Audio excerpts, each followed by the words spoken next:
না, অনর ফাইনালে কেউ থাকবেও না এটা আমার মনে হয়। আর কিছু কিছু বিষয় নিয়ে অপ্রয়োজনীয় তর্ক যেটা চালু আছে সেটারও অবসান হওয়া দরকার। যেমন ধরেন আপনি একটা কমন বিতর্ক বিএনপি, আওয়ামী লীগ, এনসিপির মধ্যে আছে সংস্কার বনাম সংশোধন। এক পক্ষের সংস্কার মানতে রাজি না, আর এক পক্ষ সংশোধন শব্দটাই মানতে রাজি না। জি। কিন্তু এই জুলাই সনদ যেটা হয়েছিল সেখানে যে টোটাল 84টা যে ধারা ছিল তার মধ্যে ক খ দুই ভাগে ভাগ করা হয়েছে।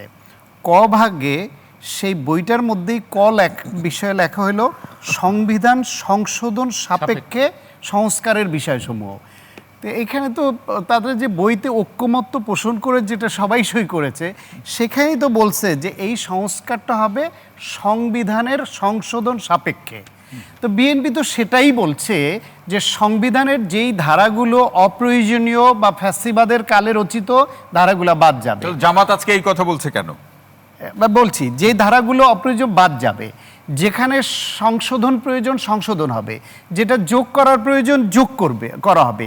এটাই তো সংশোধন, এবং এই সংশোধনটাই হচ্ছে সংস্কারের একটা পার্ট। সংশোধন করার মাধ্যমে তো সংস্কার করে, একদম আমূল ফেলে দিয়ে নতুন করে আমি লিখব সেটাই শুধু সংস্কার। এইভাবে ধরে থাকা হচ্ছে একটা ইগোইস্টিক সমস্যা। এরপর ধরেন এরা দুইটা শপথ নিবে, সংবিধান সংস্কার বাস্তবায়ন পরিষদে শপথ নিবে, সেটা নিয়ে সাংবিধানিক বিতর্ক তৈরি হলো। বিএনপি বলল যে আমরা নির্বাচিত হয়েছি শপথ নেওয়ার জন্য মানুষের ভোটে একটায়, ওইখানে তো শপথ নেওয়ার জন্য আমাদেরকে মানুষ নির্বাচিত করেনি। আচ্ছা, গেল সেটা। পরবর্তীতে এইখানে এটা বাস্তবতা যে গণভোটটায় যেতে বিএনপিকে ইন্টারিম গভর্নমেন্ট এবং তাদের সঙ্গে তখন বিশেষ পরিস্থিতি তৈরি করেছে জামাত এবং এনসিপি। তারা বিএনপিকে এমন একটা ফাঁদ তৈরি করেছে, বিএনপি স্পষ্ট করেই বলেছে রাগ ডাক না রেখে, যে যদি ওই সময় আমরা এটা না মানি তাহলে নির্বাচন ভণ্ডুল হয়ে যাওয়ার আশঙ্কা তৈরি হয়েছে। এই প্রশ্নে আতিক ভাই বলছিলেন এই মন্তব্যের কারণেই কি বিএনপির মধ্যে শুরু থেকে দূরভিসন্ধি ছিল? এটা তো দূরভিসন্ধি বলে না, এটা গণতন্ত্রে উত্তরণের পথটাকে অব্যাহত রাখবার জন্য বিএনপি ওই কৌশল অবলম্বন করেছে যে যদি জামায়াতের চাওয়াটা ছিল নির্বাচন পেছানো, নির্বাচন আরো দীর্ঘায়িত করা, দীর্ঘায়িত করলেই তারা আরো ভালো করবে, আরো শক্তপোক্ত হবে, সরকার তাদের পক্ষে আসবে, এরকম একটা আকাঙ্ক্ষা তখন প্রকাশিত ছিল।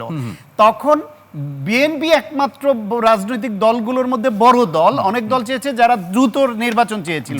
সেইখানে পরবর্তীতে বিএনপি এসে বলেছে 17 সদস্য বিশিষ্ট একটা কমিটি হবে, 5 জন রাশি অনুসারে জামাতের থেকে চাইলো দিবে না, আমরা এই কমিটিতে যাব না।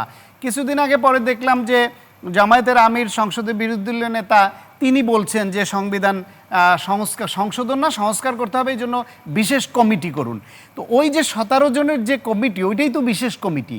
ওই কমিটিতে জামাতের 5 জন, এনসিপির 5 জন যদি যায়, এবং বিএনপির যে অঙ্গীকারটা সর্বশেষ পর্যন্ত যেটা বহাল আছে যে জুলাই সনদ আমরা অক্ষরে বাস্তবায়ন করব, ওইখানে স্টিক করে তারা যাক না, বলুক যে বাস্তবায়ন করে দেখান।